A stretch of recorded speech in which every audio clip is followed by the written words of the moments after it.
Hello there. Today I wanted to take a look at a very familiar brand, a brand I've probably known about for a little over 30 years, yet one that I probably haven't tried for something like 15 years. So the wine I'm looking at today is Wolf Blass. It's their yellow label Cabernet Sauvignon, and this is the 2022 vintage of that. Now Wolf Blass is a wine producer based in the Barossa Valley of South Australia. They've got a large portfolio of wines across the price ranges, and their wines are colour coordinated through the price tiers. So you'll get the yellow label, which is their entry level varietal wine, right the way through up to they have a premium black label, and also there's the platinum label, which is for single vineyard wines.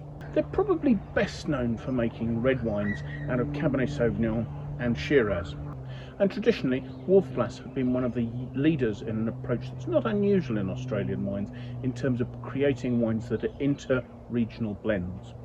So they're sourcing grapes for this wine from throughout South Australia, so actually throughout South Australia, the state itself, as opposed to some wines you'll see labelled as Southeastern Australia, which can be pretty much from anywhere in South Australia, Victoria or New South Wales. And Wolf Blass are one of Australia's largest wine producers by volume. Certainly by 2003 they'd become the largest producer of wine in Australia, making somewhere in the region of 5 million cases of wine a year.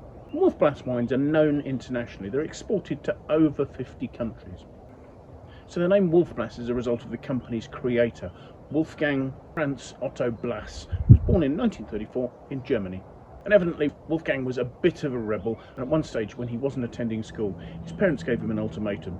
He could go back to school or he could do a 3-year winemaking course. And joining that course started his winemaking journey, a journey that led him eventually to the other side of the world. He started studying in Champagne in 1957 and then became the youngest person to graduate with a master's degree in wine science from Wettisvoogtheim, Würzburg. In 1959 he moved to England, and there he studied blending. And in 1961 he finally alighted on South Australia and the Barossa Valley, to an area where a large number of the immigrant community had originally come from Silesia, so an area with a very Germanic background. His first job there was as a winemaker for Tolley, Scott and Tolley. He worked for a while as a wine consultant. Evidently his VW camper van was famous driving around the Barossa Valley as a wine consultant. And then in 1966, the date stated on the label, he founded Wolf Blass Wines. His approach included not only inter-regional blending, also a respect for traditional local winemaking techniques.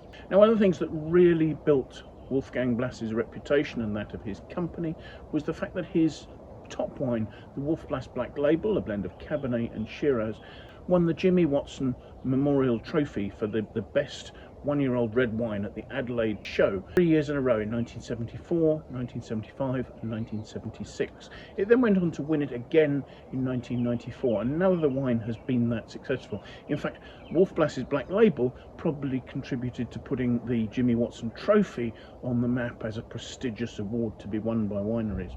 Now, having built up the winery in 1991, Wolfgang sold the company to Mildara, and Mildara Blass was formed. And actually he stayed involved in export markets promoting the wines up until about 2017. And during that time, many changes happened. In 1996, Mildara Blass was bought by Foster's. In 1998, they acquired Rothbury Group.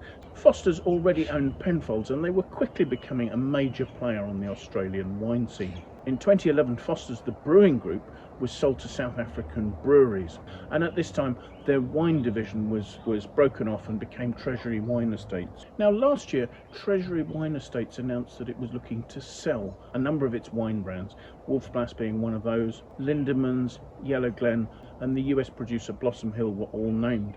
Earlier this year they announced that they haven't received offers that reflect the value of these assets, so they're no longer looking to sell the brands themselves. However, it's really quite noticeable that now Treasury's approach is much more focused on the quality end of their brands. So currently some doubt exists as to what the future is for Wolf Blass within the group.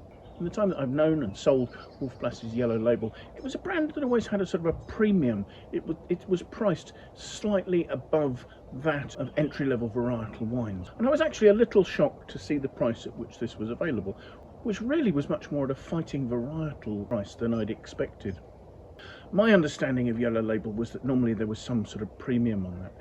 And I've sort of come to the conclusion that some of the loss of premiumisation that I perceive is shown in the notes that are given on the company's website, for instance. I couldn't find out the regions from which this came. And yet when I look back at the 2015 of this, they were happy to tell us this came from Langhorne Creek and the McLaren Vale quality regions. Now all we know is that this comes from quality regions within South Australia. And the quality regions they list include McLaren Vale, Langhorne Creek, Coonawarra and the Barossa Valley, all premium regions. So it's possible there's been no diminution in the quality of the fruit source, but the fact that they're less interested in detailing it makes me suspicious. I'm also not given any detail about the winemaking approach. That said, it's probably not unusual. If you've got a brand where they're making millions of cases, this will be a blend of wines made in different wineries in different locations and therefore using slightly different techniques. We're given very little detail about the wine's aging. We're told it's matured with subtle oak influence. Back in the 1990s, when I visited the Wolf Blass winery in the Barossa Valley, there was plentiful barrel maturation on show. Here, 30 years later, in their notes, they're not even mentioning barrel maturation, they're just talking about oak influence. Again, it makes me feel that the brand has perhaps been diminished some. Again, when I look at the drinking window that the producer suggests, they say drink now. There's no suggestion that this is a wine that could be kept for the long term or even in the intermediate term. I hope my tasting disproves this, but the evidence I've found doesn't seem encouraging. So, let's have a taste, shall we? First thing to say is, looking at the wine, it's impressively deep. It's not opaque, I can see through it there, but it's a deep, dark, black ruby. There's a touch of purple at the rim. As I'm swirling it, the wine has 14.5% alcohol and is forming tears quite readily on the glass. So let's see what we'll make of the aroma, shall we?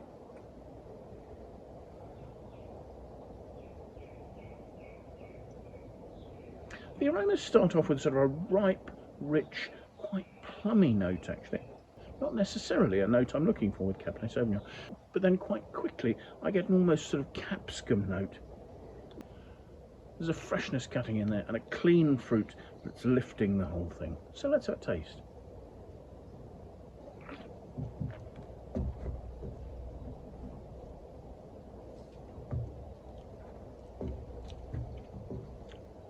On the palate, that has reasonable acidity. It's at best medium bodied.